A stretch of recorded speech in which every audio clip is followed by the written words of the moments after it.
Hello student, हमारा आज का जो लेसन है उसका नाम है Bharat is my home. Bharat is my home जो है वो सेकेंड लेसन, ये लेसन मिस कर गया था तो इसे हम दोबारा पढ़ा रहे हैं। दोबारा नहीं, मतलब कि पहली बार पढ़ा रहे हैं। तो चलिए स्टार्ट करते हैं। ये डॉक्टर जाकिर हुसैन के द्वारा लिखा गया है और मैं शुरू करता हूँ। आई मस्ट कॉन्फेस, इसका मतलब होता है मुझे अवश्य मानना चाहिए। देखिए, मैं थोड़ा सा बैकग्राउंड इसके बारे में बता रहा हूँ कि बैकग्राउंड इसका क्या है। डॉक्टर जाकिर हुसैन जो हैं वो एक बार राष्ट्रपति बने थे। जब राष्ट्रपति बने थे तो उनके साथ कुछ ऐसी चीज़ें हुई है ना, तो वो काफ़ी इमोशनल हो गए, जिसको हम ओवरवेलम भी बोलते हैं। इमोशनल को क्या बोलते हैं? ओवरवेलम, बिल्कुल। तो इतना इमोशनल हो गए। इमोशनल होने का कारण क्या था कि जितने भी लोग होते हैं ना, इंडिया के जितने भी लोग थे, उन पर विश्वास करने लगे कि आप मुस्लिम होते हुए भी भारत को अच्छी तरह से नेतृत्व कर सकते हैं। तो उनको काफ़ी लगा कि भाई इतना बड़ा देश है और मैं ही इतना बढ़िया आदमी कैसे हो सकता हूँ। अगर आपको कोई बोले कि आप यहाँ के सबसे अच्छे व्यक्ति है, थोड़ा देर के लिए यहाँ के लिए चल जाएगा, लेकिन आप कहे पूरे वर्ल्ड का, मतलब पूरे इंडिया का अच्छे आदमी है, तो आपको खुद ही नहीं विश्वास होगा। तो इस प्रकार से अगर सचमुच में सभी लोग सड़कों पे आ जाए और बोले कि आप अच्छे आदमी हैं, तो निश्चित है कि आप थोड़ा सा इमोशनल हो जाएंगे कि भाई लोग मुझे कितना मानते हैं, कितना प्यार करते हैं। तो जब वो राष्ट्रपति बने थे तो अपना इमोशन, उन्होंने एक भाषण दिया था, स्पीच दिया था, उसी के थ्रू उन्होंने बताया था कि किस प्रकार से वो इमोशनल है। तो उन्होंने जब स्पीच की शुरुआत की तो उन्होंने अपने आप से कहा कि आई मस्ट कॉन्फेस, मुझे अवश्य मानना चाहिए कि आई एम ओवरवेल्म। ओवरवेल्म, मैं इमोशनल हूँ। इमोशनल में समझते हैं ना, मतलब कि इमोशनल हो जाते हैं, सीरियस हो जाना। तो मैं इमोशनल हूँ, ओवरवेल्म हूँ, है ना। चलिए मैं ओवरवेल्म को बताता हूँ कि वर्ड मीनिंग का मतलब क्या। तो ओवरवेल्म में क्या होता है, जैसे एक लड़की थी, उसका शादी हुआ, जहाँ शादी हुआ वहाँ पे उसको पति और उसके जो सास होती खूब पीटती थी। वो पढ़ते पढ़ते उसकी शादी हो गई थी, मतलब पूरी पढ़ाई भी नहीं कर पाई थी बीए की, और शादी हो गई। ऐसा होता है ना कभी कभी। तो फिर क्या हुआ कि उसी घर में एक लड़की बाहर से आती थी, बगल के कोई उसकी आंटी चाची या कुछ भी होगी उस लड़के की जिसकी शादी हुई थी, उस लड़की के पति का। तो वो आती थी और उसने बोली भाभी मैं इंटर में पढ़ती हूँ। तो एक दिन क्या हुआ कि उसने भाभी को देखा कुछ लिखते हुए, तो उसकी राइटिंग बहुत अच्छी थी। बोली कि भाभी आप इतना बढ़िया कैसे लिख लेते हैं? तो उसने बोली कि मैं पढ़ती थी और ऐसे बात हुआ तो शादी हो गई। ठीक है, जो भी मैं पढ़ना चाहती हूँ, लेकिन क्या है यहाँ के लोग ही अलग हैं, यहाँ तो खैर बात ही अलग होती है। ये लोग दारू पीते हैं, हमको कभी पता ही नहीं था कि ऐसे घर में आना पड़ेगा, लेकिन क्या कर सकते हैं, मम्मी पापा को भी बोल नहीं सकते हैं क्योंकि उनकी भी परेशानी है। ठीक है, ये बात बोला। तो उस लड़की ने बोला कि ऐसा करते हैं, हम आपका फार्म भर देते हैं, आप ऐसा करो पास कर लो, यहाँ से हो जाएगा, आप पढ़ाई करते रहना। तो उसकी जो सास है, उसकी पति थे, उसको मारते पीटते थे क्योंकि बोलते थे कि तुम नहीं पढ़ पाओगे, कुछ नहीं कर पाओगे, बहुत हो गया। ठीक है, फिर क्या हुआ कि वो 3 बार परीक्षा थी, तीनों बार फेल कर गई। उसको ताने सुनने पड़े, बहुत सारा बात हुआ। फिर वो बोले कि मैंने दे दी थी। इस बार उस लड़की ने बोले कि नहीं भाभी इस बार दो, इस बार दो। तो इस बार उसने बहू बोली कि थोड़ा ऐसे ऐसे पढ़ लेना, मैं एक गेस्ट दे दूंगा, ये कर लेना। और ठीक है, तो बहुत अच्छे तरह से उसको सारा किताब उपलब्ध करवा दिया और रात में जग जग के पढ़ती थी। जब सोया रहता था सब तो वो जग के पढ़ती थी और खूब मेहनत की। बहुत बार बात भी सुनी उसके लिए कि काम नहीं करती घर का, ये नहीं, वो सब काम करते भी काम करती थी, फिर भी बातें सुनती थी, बहुत पिटाई खाती थी। फिर क्या हुआ, एक दिन जब उसका रिजल्ट निकलने वाला था, एग्जाम भी सक्सेसफुल दे दिया, जब रिजल्ट निकलने वाला था तो हॉस्पिटल में थी। क्यों? क्योंकि उसको मारा गया था, पीटा गया था, होता ना, थोड़ा नमक ज़्यादा कम पड़ जाने का उसको बहुत पिटाया लगा था।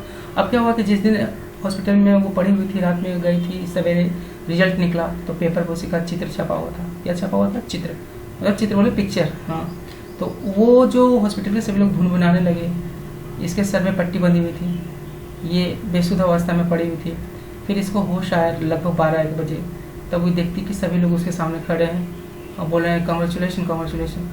तो ये हक्का बक्का रख जाती है कि बोलती कि भाई मेरे को कॉन्ग्रेचुलेशन क्यों दे रहे, पिटाने खाने के लिए? ये कुछ नहीं समझ पाती, उसमें होश ही आता है इसको। फिर उसको पेपर थमाया था, पेपर में देखती कि मेरा चित्र दिया हुआ है, वो समझ जाती कि मैं टॉप कर गई। अब वो जब समझ जाती है तो उसको दिमाग में 2 चीज़ें होती है। एक तो दुख, जितना उसने दुख झेला है वो उसका इमोशन उस समय आ जाता है कि लोगों ने मुझे कितना सताया है, अभी तक मारा कि मैं हॉस्पिटल में हूँ, मेरी कितनी तकदीर खराब है कि मैं हॉस्पिटल में आकर के रिजल्ट देख रहा हूँ, मेरी इतनी किस्मत अच्छी नहीं कि मैं घर पे देख सकता हूँ।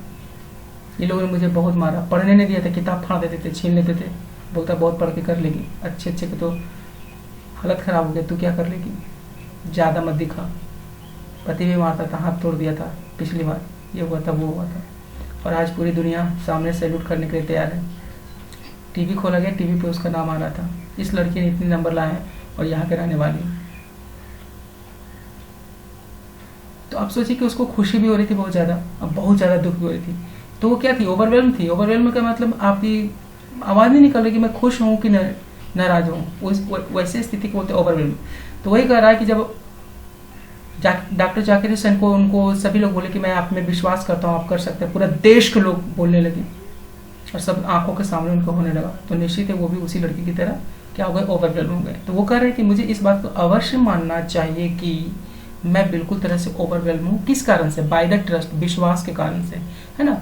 कौन सा विश्वास? माई पीपल, जो मेरे भारत के लोग हैं, कहाँ पे रख दिए विश्वास को? है प्लेस इन मी, वो मुझ पे विश्वास रखती है, मतलब मुझ पे विश्वास करके कर दिए हैं। उस विश्वास से मैं क्या हो गया हूँ, इमोशनल हो गया हूँ, जैसे वो लड़की इमोशनल हो गई थी, तो इमोशनल हो गया, ओवरवेल्म हो गया हूँ उस विश्वास से जो लोगों ने मेरे ऊपर किया है। कैसे किया भाई? बाय सिलेक्टिंग मी, मुझे चुन करके, electing me to the highest office in the land.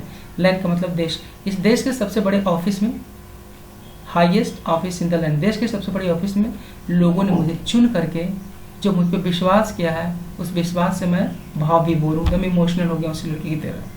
तो ये बोल रहे हैं, आगे सकते हैं, शायद मैं मीनिंग को क्लियर कर पाऊँ आपको। हाँ, आगे है, देखिए। उनका एक टीचर हुआ करते थे डॉक्टर राधा कृष्ण, कहता doctor Radha Krishna brought to the presidency a mental equipment, कहता हमारे जो राधा कृष्णन है, मतलब जो हमारे टीचर हैं, यानी कि उनके पहले वो थे राष्ट्रपति। अब चूंकि वह उनके पहले राष्ट्रपति थे, तो जिसके कारण हुआ क्या था कि जब वो राष्ट्रपति से इनको दे रहे थे अपना हाथ कि अब तो मेरा शासनकाल समाप्त हो गया, आप आइए, आप कीजिए, तो उन्होंने इनको बताया था कुछ नियम कि कैसे देश को चलाना है ना, कैसे देश को चलाना। अभी ना पार्टी पॉलिसी चलता है कि उसको नहीं बताएगा, उसको नहीं बताएगा।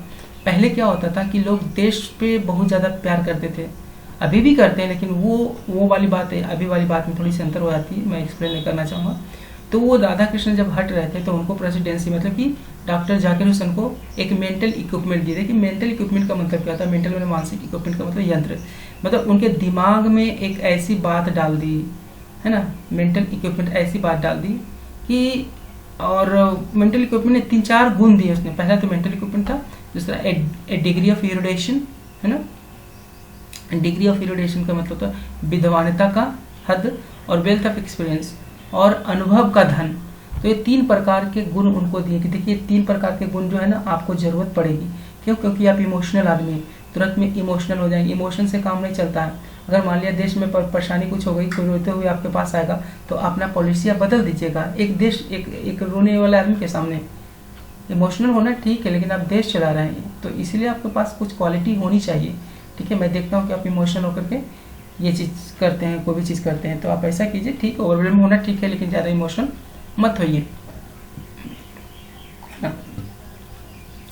तो उनको उन्होंने 3 चीज़ें दिया, एक मेंटल इक्विपमेंट दिया, मानसिक स्थिति, मैंने मन को कड़ा कीजिए, मन को मजबूत बनाइए, है ना, एकदम ब्रेक डाउन नहीं कीजिए, है ना, रोइए मत, हो जाता ना इमोशनल को रोने, तो वो नहीं करना है आपको। डिग्री ऑफ इरुडेशन, मतलब क्या क्या विद्वानता होती है, क्या क्या चलाने के लिए चीज़ चाहिए, है ना। एक इरुडेशन का मतलब विद्वानता, मतलब कि एक उनको टेक्निक दिया, और साथ में वेल्थ ऑफ एक्सपीरियंस, अपना अनुभव का धन दिया कि देखो मैंने कैसे चलाया था, ये परेशानी आई तो मैंने ये किया, ये परेशानी आई तो मैंने ये किया। तो ये 3 गो चीज़, यानी कि 3 गो चीज़ नहीं, मतलब 3 गो एक्सपीरियंस उनको किस दे दिया? प्रेसिडेंसी कौन हो रही थी इसमें? डॉक्टर जाकिर हुसैन। तो कौन दिया? डॉक्टर राधा कृष्ण। ठीक है, अब क्या कहा उन्होंने? कहा कि जो मैंने तुम्हें को एक्सपीरियंस दिया, rarely to be found anywhere, शायद ही कहीं पे मिलेगा, मतलब ना के बराबर। कौन आपको अपना अनुभव बताएगा, right? During a lifetime devoted to the pursuit of knowledge and truth, and has more than probably any than the man bring Indian philosophical thoughts. ठीक है ना। तो उसके बाद उन्होंने दे दिया, और अब ये बता रहे हैं डॉक्टर जाकिर हुसैन कि उनका जो जीवन काल के समय था, ड्यूरिंग द लाइफ टाइम, उनको जितना भी जीवन उन्होंने बिताया वो डिवोट कर दिए थे। डिवोट मैंने क्या होता है ना, डिवोट मैंने दान में दे देना, डिवोट मैंने समर्पण कर देना, है ना। तो उन्होंने अपना पूरा जीवन काल समर्पण कर दिया था किसकी खोज में? Pursuit of knowledge and truth, सच्चाई और ज्ञान की खोज में दे दिया था डॉक्टर राधा कृष्ण। और उन्होंने क्या किया? He has done more than probably any other man, है ना। देखिए ही हैज डन, उन्होंने किया है more than probably any other man, किसी भी दूसरे व्यक्तियों से ज़्यादा काम किया है इंडिया में। किस लिए किया है काम, काम करके क्या लाया, तो बोला कि टू ब्रिंग द आउट, मैंने प्रिंट प्रचार प्रसार करना, एक्सप्लेन करना, प्रचार प्रसार करना किस चीज़ को, इंडियन फिलोसफिकल थॉट, है ना, भारत के आध्यात्मिक यानी कि भारतीय दार्शनिक विचारों को। तो भारतीय दार्शनिक विचारों को प्रचार प्रसार के लिए उन्होंने किसी भी आदमी से ज़्यादा काम किया, किसने, डॉक्टर राधा कृष्णन ने, वो बोल रहे हैं। And the oneness all spiritual values काम किया। ये थोड़ा सा गलत थॉट है, explain the oneness of all spiritual true, ये थोड़ा सा मीनिंग गलत है, आप देख लीजिएगा, डाई नहीं होगा यहाँ पर। Oneness of all spiritual value, और स्पिरिचुअल जितने भी स्पिरिचुअल वैल्यू, स्पिरिचुअल मैंने भगवान से संबंधित होता है, तो भगवान से संबंधित यानी जितने भी धर्म की वैल्यू है उसकी एकता पे उन्होंने उसकी एकता को एक जगह संजोने के लिए क्यों ऐसा किया था, अपने जीवन को वो डिवोट कर दिया सच और ज्ञान की खोज में। साथ में उन्होंने इतना काम किया कि भारत के फिलोसफिकल थॉट को एक्सप्लेन किया, उसको ब्रिंग आउट किया, प्रकाशित किया, है ना।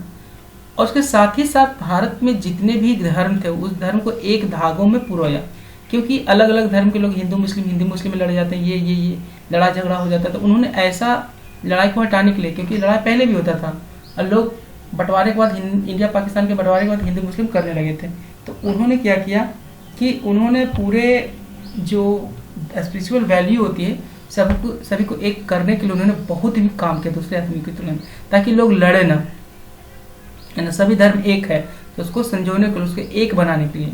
He has never lost his faith in essential humanity of man, उन्होंने मानव के अस्तित्व में कभी भी अपना विश्वास को नहीं खोया। देखो उन्होंने कभी नहीं खोया क्या, हिज फेथ, अपना विश्वास, किस में, एसेंशियल ह्यूमैनिटी। एसेंशियल ह्यूमैनिटी का मतलब होता है मानवता का स्तंभ। ये मानवता का स्तंभ क्या होता है मैं बताता हूँ। जैसे कि हमारा जो धर्म होता है ना, धर्म, जैसे हम लोग हिंदू है, कोई मुस्लिम है, कोई सिख है, ईसाई, इस प्रकार का धर्म होता है।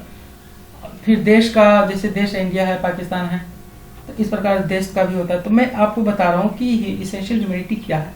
इसेंशियल ह्यूमैनिटी आप समझिएगा बात को, ओवरऑल मैंने बताया। देखिए इसेंशियल ह्यूमैनिटी क्या है। जापान और अमेरिका में जब युद्ध चल रहा था तो जापान, एक दिन की बात है, जापान जैसा कि हम जानते हैं समुद्र के किनारे बसा हुआ है, ठीक है ना। तो अमेरिका का एक सिपाही फंस गया था, एक लड़ाई करते समय वो फंस गया था समुद्र में, ठीक है। और नाव से बहुत मुश्किल से, मतलब 10 दिन से खाना भी नहीं खाया था, मरता टूटता, कटा छटा फाटा, है ना। तो उसके शरीर में बहुत सारे घाव थे, गोली लगा हुआ था, वो बहुत जगह जख्म के दाग थे। फिर वो एक समुद्र से निकल करके वो आया, अब सामने घर था, डॉक्टर का घर था, उसके पास चला गया और वहाँ पे जाकर के एकदम कोलैप्स कर गया। मतलब कि अब वो जो डॉक्टर था,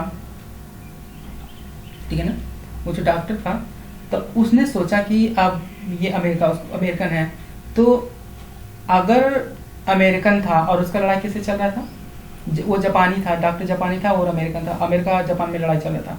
तो डॉक्टर ने क्या किया, वो चाहता तो उसी समय उसको जापानी सेना को हैंड ओवर कराया था, जापानी सेना उसको गोली मार के खत्म कर देती, क्योंकि उसका दुश्मन था।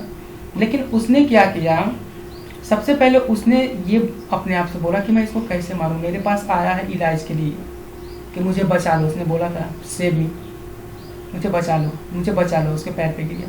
तो उसका फर्ज बनता है, तो वो दो बातों में बट गया। वो सोचे कि मैं इसको हैंडल करूं या मुझे इसका इलाज करूं, फिर इलाज करके हैंडल करूं या ऐसे करूं, क्योंकि उसमें दो चीजें होती। पहला तो वो दुश्मन है, दूसरा वो एक पहले मरीज है, फिर वो दुश्मन है। और डॉक्टर को सबसे ज्यादा खुशी उस चीज में होती है, जैसे एक स्टूडेंट की सबसे ज्यादा खुशी होती है जब वो टॉप कर जाता है स्कूल में। झूठ नहीं बोलते, सही बोल रहे हैं। तो स्टूडेंट की खुशी टॉप करने में होती है, डॉक्टर की खुशी जीवन को बचाने में होती है। उसको लगता है कि मेरा इलाज सफल हो गया, तो उसको लगता है कि मैं जिस काम को करता हूँ ना वो टॉप क्लास का है। समझ आई नहीं बात। एक स्टूडेंट को टॉप होने में मजा आता है, एक डॉक्टर को जीवन बचाने में मजा आता है, ठीक है। वो फिर ये नहीं देखता है कि क्वेश्चन हल्का या डिफिकल्ट है, और वो नहीं देखता कि ये आदमी जो है मेरा दुश्मन है या कुछ, उसको तो मरीज नजर आता है। तो वो उसने क्या किया, उसकी इलाज किया, वो जिंदा हो गया, बच गया। और एक दिन जब उसे उसने सोचा कि अब इसको हैंड ओवर कर देते, क्योंकि किसी को पता चलेगा तो फिर बहुत मुश्किल हो जाएगा, तब इस पर देशद्रोह का केस चल जाए कि आप दुश्मन को घर में कैसे रखते हैं। ऐसा हो सकता है? आप किसी पाकिस्तानी को रख के करके देखिए, बोलेगा बाबू हमको बचा लो किसी तरह से, तो मार देंगे, यहाँ के लोग मार देंगे, और आप उसका इलाज करते हैं, अगर मान ली डॉक्टर है तो आप क्या करेंगे? आप उसको हवाले कर देंगे तो फिर बचान, फिर आप सोचेंगे मैंने क्यों बचाया इसको, ऐसे ही मर रहा था, मार देता, फिर आपको अपने आप के ऊपर क्वेश्चन आएगा।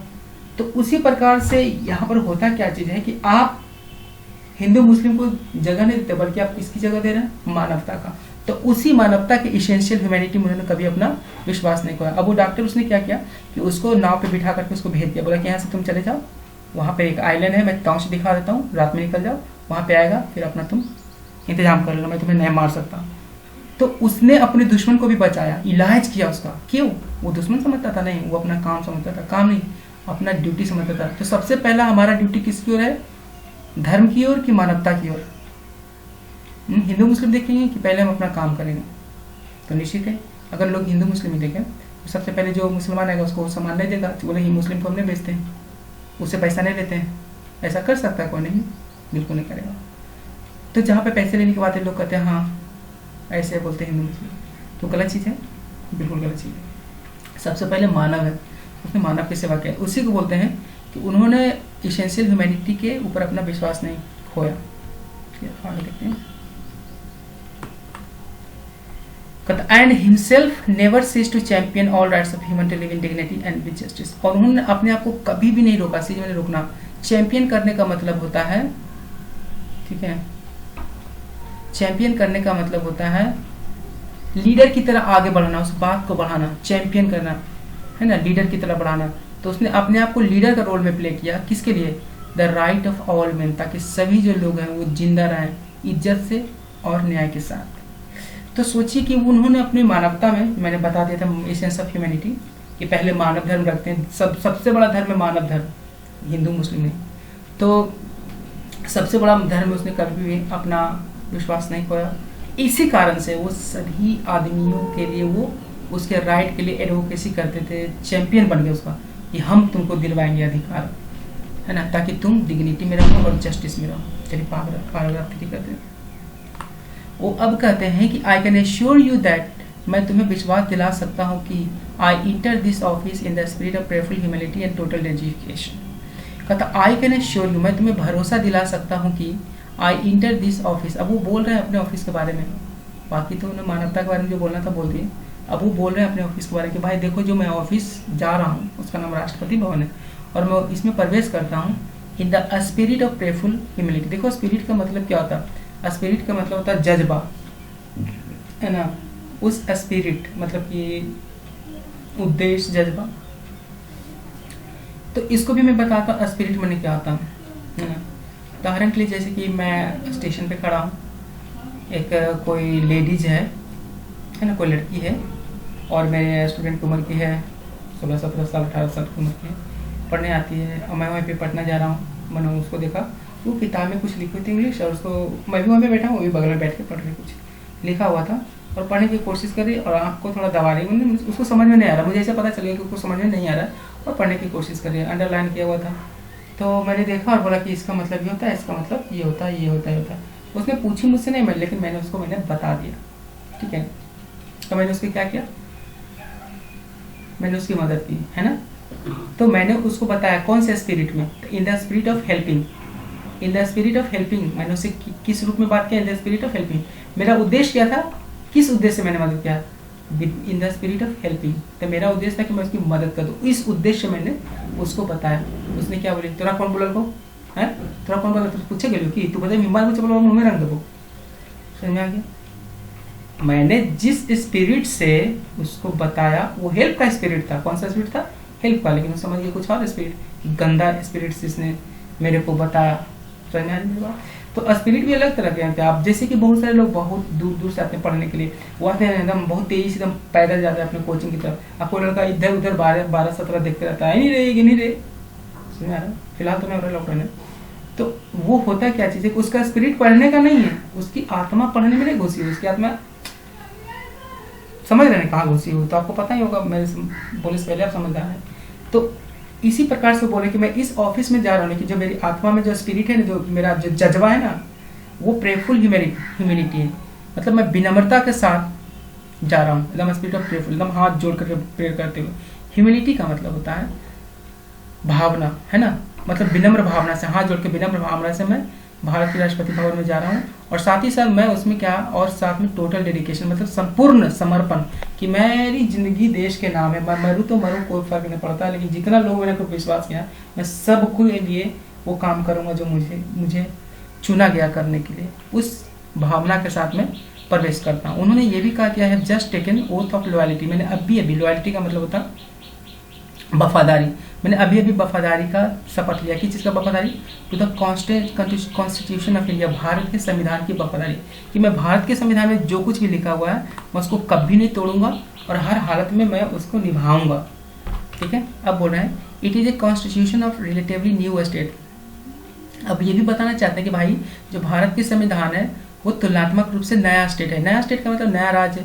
अब जब भी कोई राज्य होता है, राज्य कब होता है? जब उसमें एक राजा होता है, उसका नियम होता है, उसका कानून होता है ना।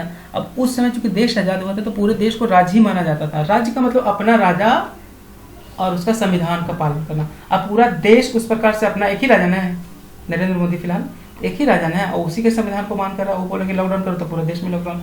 तो इस प्रकार से एक छोटा सा भी जगह हो जहाँ पे अपना आदमी हो, उसी के अनुसार शासन चलता है, उसको राज्य बोलते हैं, चाहे वो एगो गाँव ही क्यों ना हो।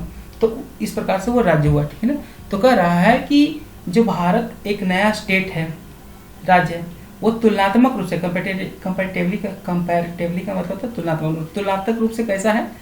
ये संविधान तो वो नया है, क्योंकि भारत का संविधान 1950 में बना था और काफी नया था, है ना, सुना रहा है, काफी नया था। तो ये जो नया संविधान था वो तुलनात्मक रूप से नया स्टेट का था, है ना। क्लियर हुआ? मतलब कि भारत का तो आज़ादी के बाद एक नया जीवन का शुरुआत हुआ था ना, उसके बाद फिर उसको संविधान की जरूरत पड़ी देश को इतने बड़ी चलाने के लिए। तो वो तुलनात्मक रूप से नया स्टेट बन गया था।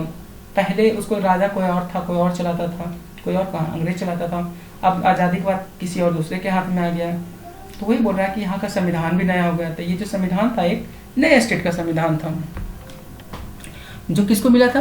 Which it's free citizen have for the first time in the history given themself. कहता है यही संविधान जो यहाँ के आज़ाद लोगों को, इट्स फ्री सिटीजन, सिटीजन मैंने नागरिक, भारत के आज़ाद नागरिकों के पास था। कब था? For the first time in the history, है ना। हिस्ट्री में पहली बार भारत के पास एक नया संविधान था जो कि उसके नए आज़ाद लोगों को मिला था। पूरा इतिहास ही बदल गया था, देश ही बदल गया था। इसलिए 15 अगस्त 1947 हमारा बहुत ही इंपॉर्टेंट है।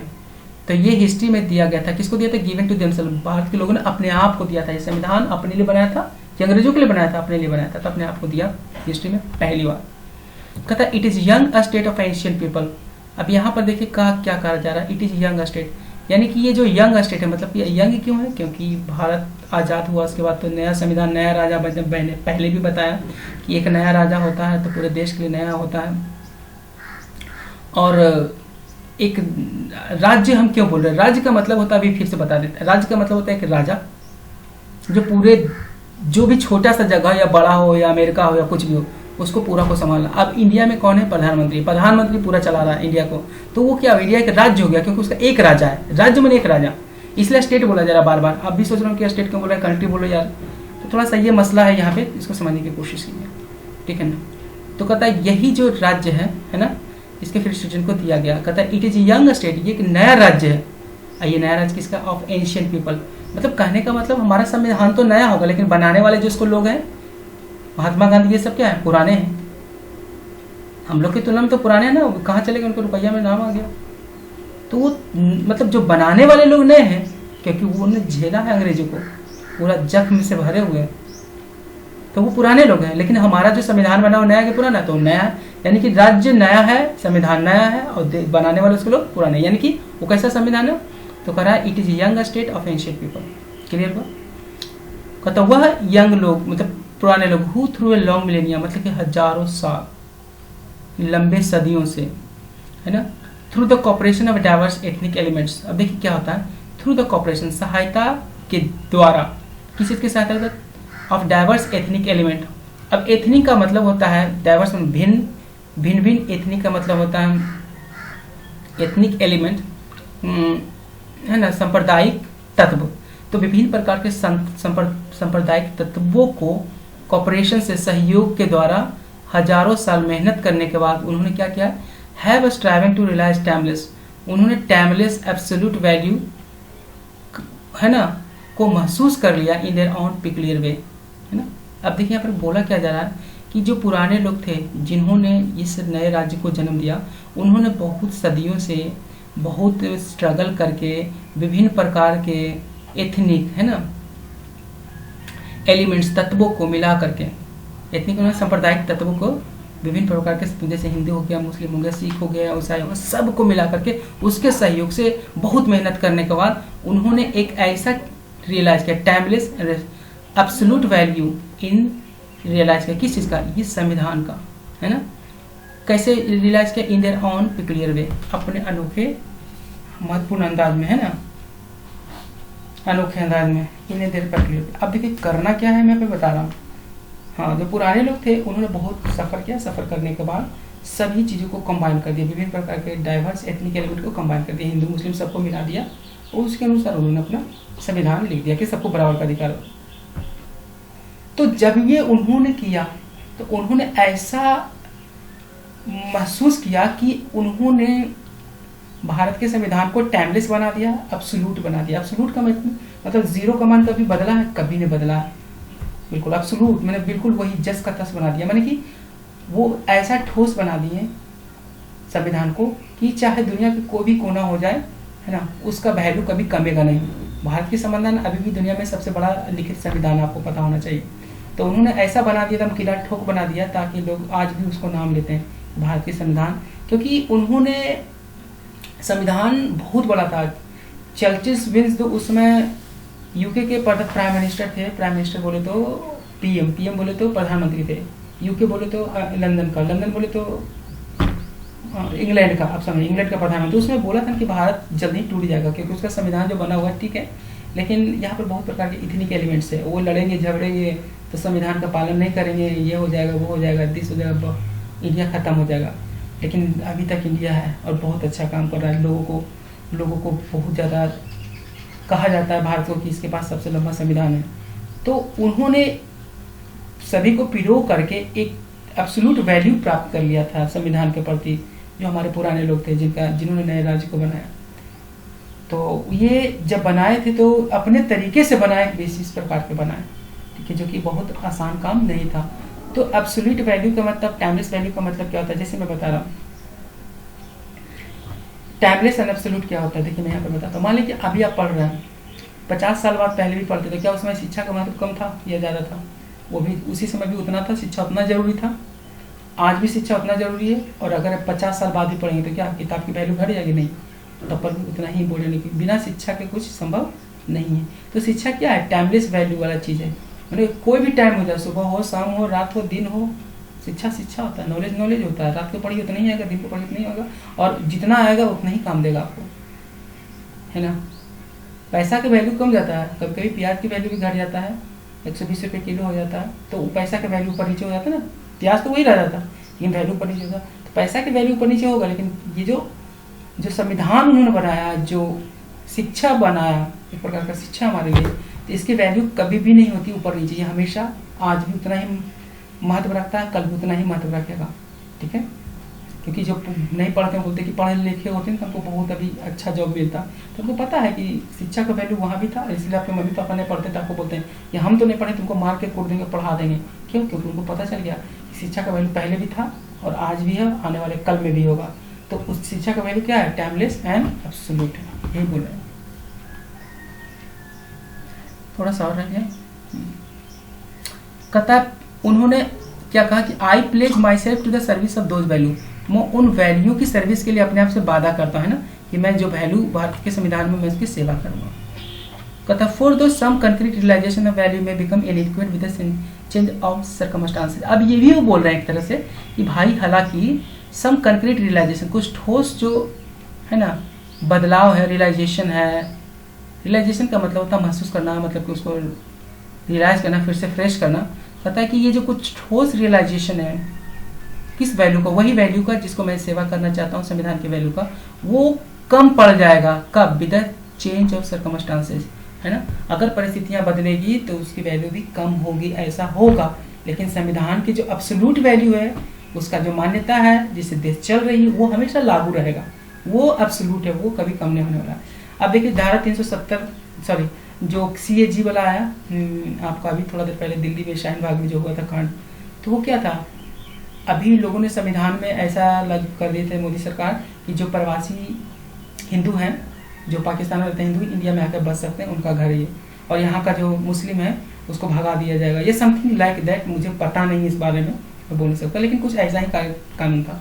तो ये कब ये कानून को साइन किया गया और उसके बाद पास कर दिया गया, और पास करके क्या बन गया, कहाँ चला गया, संविधान में। और वो संविधान में बन गया तो इससे क्या हुआ कि बहुत बदलाव भी होने लगा, लोग लड़ाई झगड़ा भी दुनियादारी होने लगा।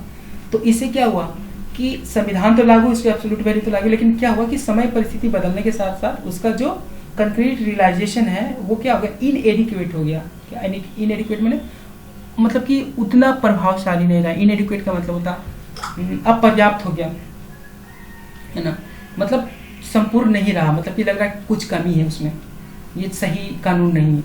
तो वो बोल रहे हैं कि संविधान का जो वैल्यू है ना, उसमें कुछ चेंजेस होते रहते हैं।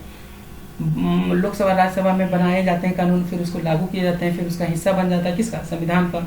तो ऊपर नीचे होते रहता है ना, वही बोला इसकी वैल्यू कम भी होते रहती है। और उसके बाद देखिए धारा 370 जब हटा तो सभी लोग बोले कि भारत के संविधान बहुत अच्छा है, भारत के संविधान में लागू हो गया, अब ये देश हमारा हो गया। तो समथिंग लाइक दैट कि कभी ऊपर भी जाएगा कभी नीचे भी जाएगा, लेकिन फिर भी देश में ये जो संविधान वो लागू रहेगा, वो एब्सोल्यूट वैल्यू रहेगा। उसी को उन्होंने मेहनत करके सभी हिंदू मुस्लिम को मिला करके उन्होंने बनाया था। कौन से? हमारे पूर्वजों ने, जिन्होंने नए राष्ट्र का, जिन्होंने नए स्टेट का निर्माण किया आजादी के बाद।